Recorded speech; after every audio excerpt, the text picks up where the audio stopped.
notre combat va aboutir parce qu'on croit en Dieu. Si Dieu est vraiment vrai, je ne crois pas que nous allons échouer. Parce que quand je prenais l'engagement devant Dieu, comme je vous le disais, en 4 minutes, j'ai dit Dieu, ce que je vais faire là, si le peuple, si vraiment je ne suis pas dans la vérité, ne me donne pas les moyens. Si ce que je vais lancer comme opération militaire, si ça va créer une situation où il aura assez de souffrance, où nous ne sommes pas sur la vérité, ne me donne pas les moyens. Parce qu'au moment où je demandais, je n'avais pas les moyens, je n'avais pas d'âme, je n'avais pas l'argent. Mais Dieu, si ce que nous allons faire doit ramener la justice, la paix, l'égalité entre les Ivoiriens, donne-moi les moyens. Et Dieu m'a donné les moyens. Ce n'est même pas un nom, je dis bien un ami qui m'a donné les moyens. Voilà comment je me suis engagé. C'est pourquoi je dis, je ne regrette pas. Si ce n'était pas la voix de Dieu, je n'aurais pas reçu les moyens. Donc, chers parents, chers frères, chers amis, je voulais vous rassurer d'une chose, que beaucoup de choses se sont passées en zone CNO. Il y a eu tuerie, vol, pillage, plein de choses qui ont sali le nom de la rébellion avant mon arrestation. Mais sachez une chose, c'est que j'ai dit toujours cela à mes jeunes frères. Quand tu t'engages dans quelque chose, engage-toi dans la sincérité. Depuis que la rébellion a quitté la voie originale, c'est-à-dire la voie de la protection du peuple, la rébellion n'a plus avancé. Elle s'est arrêtée. Elle n'a plus progressé. Elle n'a fait que des victimes. Nous nous sommes repliés. Et puis on s'est dit, bon, on ne fait plus rien. Comme il y a des élections, pour ne pas qu'on dise que c'est IB qui s'oppose aux élections. C'est IB qui ne veut pas la paix. Il dit, restez radio silence, préparons-nous, parce que on n'est pas Dieu, on n'est pas des divins. Mais quand tu connais la vérité, quand tu sais la réalité du terrain, nous on était convaincus d'une chose, que ces élections allaient se terminer par les armes. Donc, préparons-nous en conséquence. Et nous sommes préparés. Ils sont là des élections. Qu'est-ce que ça a donné comme résultat? Nous voici. Et ils n'ont pas trouvé autre solution, c'est de prendre les armes pour venir attaquer à Bobo et à Nyama. Et Dieu merci, malgré les maigres moyens que nous avions, avec vos bénédictions, nous avons pu tenir la résistance. Nous nous sommes battus comme on pouvait. On a résisté progressivement, doucement. On a pu s'armer sur eux, sur nos adversaires, parce que c'est sûr on s'armait. Quand ils tombaient dans nos embuscades, ça nous permettait d'avoir un peu d'armes. Et ça, c'est la volonté de Dieu. Sans Dieu, tu ne peux pas réussir ce que nous avons réussi. On n'a pas besoin de se taper la poitrine. C'est faux. Ce n'est pas parce qu'on est fort, ce n'est pas parce qu'on est miraculeux, mais c'est Dieu qui a tout réalisé. Nous ne sommes que des simples acteurs. Nous sommes des employés du peuple et des serviteurs de Dieu. C'est tout. Et c'est ça notre mission. Nous avons déstabilisé le commandement de l'état-major des Fancy par notre résistance. C'est ça la réalité. Ils ont tout essayé. Ils ont envoyé, comment on appelle, le SECOS. Ils ont envoyé la BAE. Ils ont envoyé le bataillon blindé. Ils ont envoyé le BAZA. Ils ont envoyé toute la coalition. Tous les chefs que nous connaissons, nous avons fait l'école ensemble, militaire ensemble. Nous nous connaissons. Ils ont envoyé tout ce qui était comme force ivoirienne. Ils n'ont pas pu contre vos enfants. Grâce à vos bénédictions, grâce à Dieu. Mais je pense que c'est ce qu'il faut reconnaître, au lieu de raconter ce qui n'est pas vrai. Mais malgré ça, certains se sont assis pour vilipender ce grand travail, pour dire non, ils ne sont rien, ils n'ont rien fait. Mais ce n'est pas grave. Mais Dieu sait ce qui s'est passé. La vérité est là aujourd'hui. Nous avons lancé l'offensive pour libérer certains de nos frères qui étaient à la Maka. Et de là, nous avons lancé l'opération sur Yopougon le même jour, en 24 heures. Nous avons nettoyé Yopougon à grande moitié. Il restait Nyangon. Mais ce n'est pas facile. Yopougon, c'est grand. Avec tous les miliciens. Mais nous l'avons fait. On a tout combat se fait avec stratégie. On ne se lève pas comme ça avec des armes pour dire parce qu'il y a des armes et puis se jeter sur le terrain. C'est pas ça le combat. Ça s'étudie, on réfléchit, on mûrit et puis on lance les opérations avec l'ordre de chacun, avec chaque commandement. On savait que la BAE était la plus forte des miliciens. Donc pour déstabiliser les miliciens, il fallait faire tomber la BAE. C'est tactique. Ça ne s'invente pas. Ça ne se ramasse pas au marché. Ça s'étudie ça. Et pendant 4 heures de temps, dirigé par mon adjoint, la BAE est tombée. Avec toutes leurs armes. Et nous avons pris le camp commando de Yopougon tout.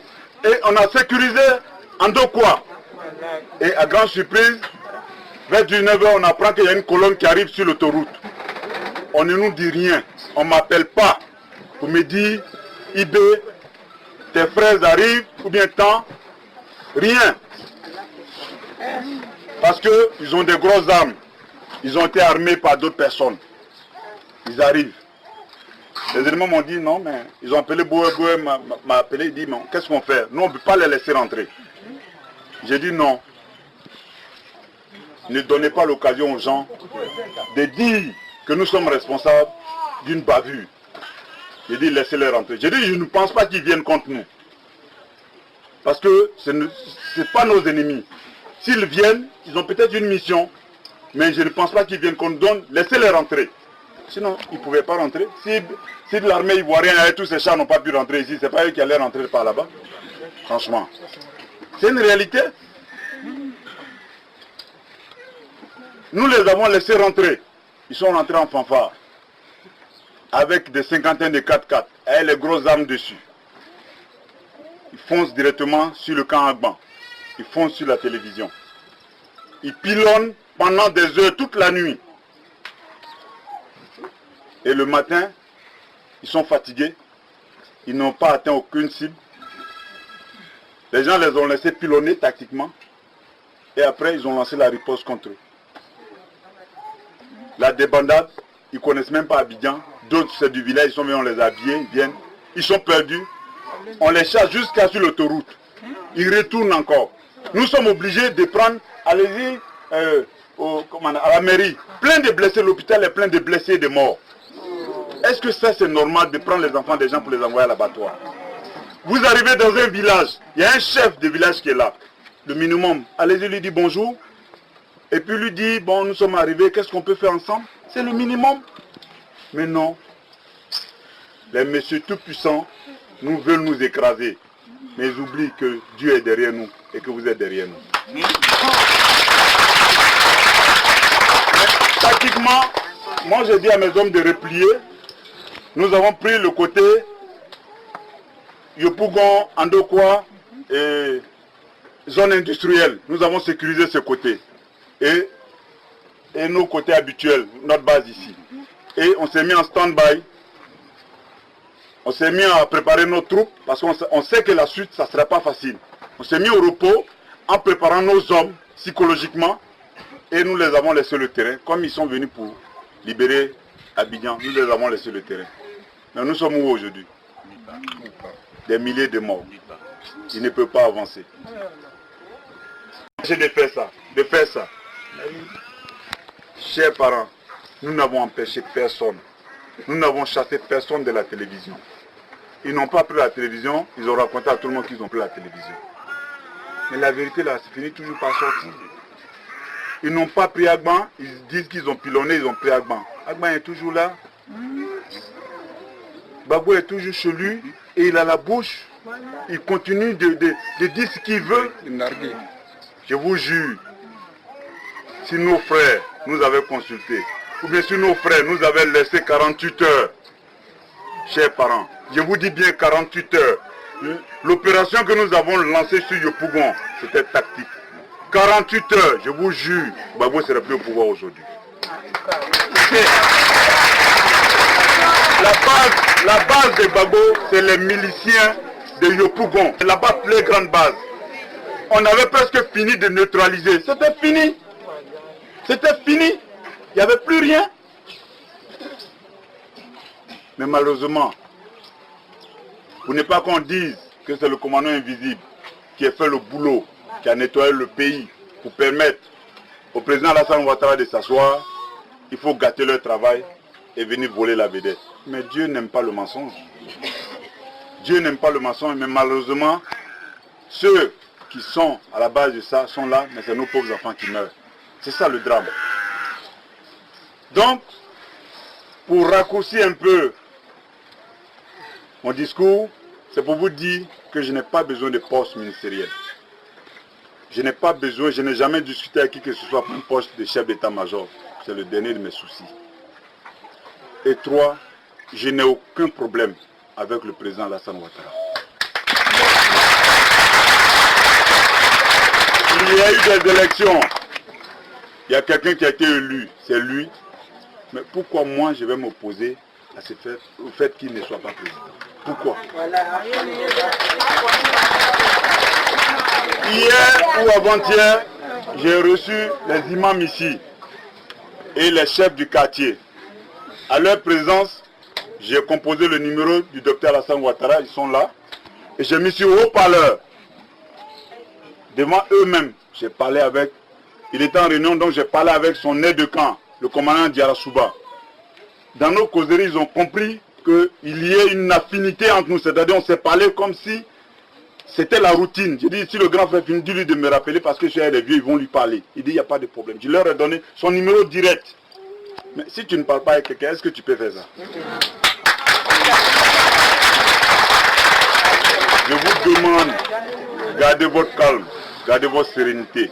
Soyez nos interprètes auprès de la population. Dites-leur que nous, là, on n'est pas venus pour s'enrichir. On n'est pas venus pour piller la population. On n'est pas venus pour remplir nos maisons des choses qui ne nous appartiennent pas. On est venu pour vous protéger. On est venu pour vous aider à dormir tranquillement, à manger normalement, à aller au marché, à aller au travail sans être inquiété, à permettre à nos enfants d'aller à l'école normalement. Rien d'autre que ça. Que le bonheur de ce pays. C'est un pays riche. Un pays...